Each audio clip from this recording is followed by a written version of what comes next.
Bado mvurugano kati ya Iran pamoja na Israel unazidi kuendelea, na kimsingi sasa hivi kile ambacho kinaendelea kinaonekana kuleta hatari zaidi mara baada ya rais wa Iran kuapa kuwajibu vikali mashambulizi ya Israel.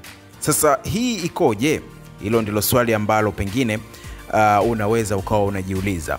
Kabla ya mashambulizi ya hivi punde zaidi ya Iran, rais wa nchi hiyo Masoud Pezeshkian alionya kwamba kama mashambulizi ya Israel yataendelea, basi Israel inapaswa kutarajia jibu kali zaidi.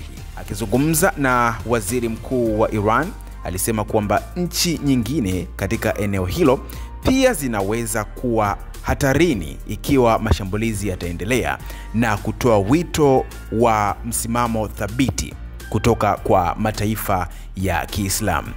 Alisema Iran haikuanzisha mzozo huo, lakini ilijibu kwa ujasiri. Sasa kwa upande mwingine naye waziri mkuu wa Israel Benjamin Netanyahu amesema kwamba Iran italipa gharama kubwa sana kwa vifo vya raia wa Israel. Akizungumza katika eneo kulikotokea shambulizi la kombora la kwenye jengo la makazi huko Bat Yam, Netanyahu ameyaita mauaji ya kukusudia ya raia, wanawake na watoto, na anasema kwamba Iran ni tishio kwa Israel.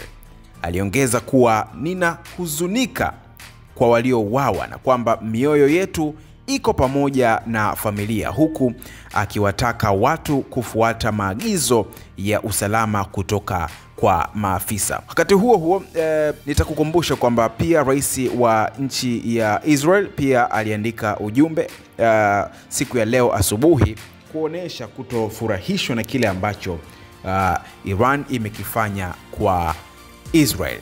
Mtazamo wako uko vipi juu ya kauli hizi mbili, kauli ya rais wa Iran pamoja na kauli ya waziri mkuu wa Israel bwana Benjamin Netanyahu, ambaye amesema kwamba Iran italipa gharama kubwa sana kwa vifo vya raia wake wa Israel, huku naye rais wa Iran anaapa kujibu vikali mashambulizi ya Israel. Niandikie maoni yako chini ya video hii. Jina langu naitwa Jimson Natson. Hii ni Clouds Digital.